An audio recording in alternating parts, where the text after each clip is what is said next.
Hi, and welcome back to the Self-Actualization in the Age of Crisis chapter summary series. I'm your host, Ron Rivers, and today we're going to be discussing Chapter 2, Soulcraft, Routine, Discipline, and Mastery. So we can begin with the following statement. All spiritual philosophies or technologies are forms of self-programming, and in many ways, self-actualization in the age of crisis is no different. What we seek to do through the development of proactive or active soulcraft is to essentially further align ourselves with the single truth in the relational universe, as well as the core values that we embody to most fully connect ourselves to the nature of being. We will officially define Soulcraft as the proactive shaping of ourselves through our practices of routine, of discipline, and mastery. Now, the idea of self-improvement isn't anything new. There's been plenty of books, plenty of text written about it, the various ways you can do it. And for us, it takes a more kind of spiritual connotation. I think that's really the kind of core difference when we view it through the lens of the single truth. Now, as I've discussed in previous chapter summaries, in a relational universe governed by the single truth, the very nature of doing something is time spent becoming it. So we seek to kind of develop our powers to more precisely direct the flow of our time experiences towards our visions of greatness, right? Towards the visions of imagination creation that we personally define for ourselves and collectively define for our collective humanity. So on that note, when we think about routine, discipline, and mastery, routine is essentially that first step when we make a choice within a very specific moment to do a thing that essentially aligns us or brings us closer towards the visions that we have set forth for ourselves. Routine can be as little as the first time, the second time, right? It's those initial stages of we're doing this new thing and we have to maintain our interest, our desire, and most importantly, our choice to act within the moment towards that vision. Discipline represents a more mature routine. That is to say that we've been doing a thing long enough that it's become almost habitual.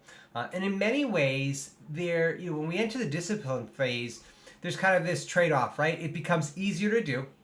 It becomes natural to do. We don't really have to think about it. It is not something that we resist doing or regret doing. It's just part of our daily flow. But at the same time, some of the magic is lost. I think when you initially start to undertake a task or a journey, there's this excitement, right? There's enthusiasm. Now, we want to apply our core value of enthusiasm at all times. But certainly discipline in many ways is a method of overriding the lack of enthusiasm. It's a way of kind of keeping ourselves aligned with the visions we're creating, really kind of emphasizing this underlying why. And then finally, mastery. Mastery represents the individual who's dedicated significant focus and energy towards a specific direction over time. There's several claims. So, for example, some people claim that it takes 10,000 hours to master something. I don't really have any opinion on that one way or the other. But what I can say is that if you do something over a prolonged period of time for long enough, you will become a master at it. You will become an expert. And in doing so, several things happen. First and foremost, you become an embodiment of a unique perspective of that. As a master, you have not only your kind of collective knowledge, but you bring with it all of the totality of your experience that kind of influences how you perceive and pursue this direction, this talent, this skill, whatever it might be. That kind of gives you a unique kind of perspective. And in many ways, I mean, any master will tell you, mastery is kind of just the beginning, right? I think of martial arts, and when you get a black belt in something, that's really the beginning of your journey as a black belt. You've accomplished it, but the honing of your craft requires significant investment after the fact. Ultimately, Soulcraft is our process of becoming, right? It's a proactive form of becoming more in the directions of our choice. And I really want to emphasize that throughout the text, I detailed this chapter a bit more, but there is no specific way it must be done. Ultimately, you can customize that. What matters most is the choice you make to direct your focus energy towards a specific direction over a prolonged period of time.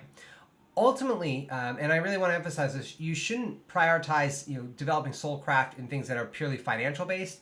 I can assure you that if you are good enough at something, there will be a market that you can create around yourself or around it. So prioritize things that drive your passion, that drive your enthusiasm, or your curiosity in many ways, because those ways, that form of Soulcraft will really help you develop a mastery over time that you can really be at home in and that could really be yours. Ultimately, I really want to emphasize that active soulcraft and our practice of it is a direct alignment with the single truth in the relational universe, right? We become more, and in doing so, spread our imagination throughout the universe towards others and the systems surrounding us.